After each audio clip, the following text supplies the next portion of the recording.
Might be wondering what is this. This is your egusi. Hi guys, welcome to my sister's YouTube channel. Don't forget to subscribe, like, comment, and share to your family and loved ones.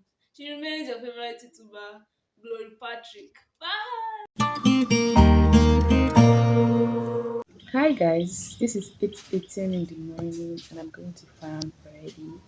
So see you guys when I come back. Don't worry, I'll make a vlog of what I did in farm today. Bye.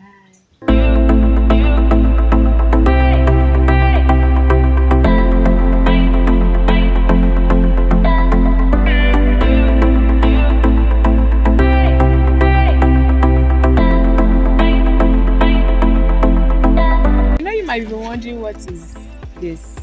This is your egusi, popularly known as melon, where you get your egusi from. You have to allow it to get ripe first.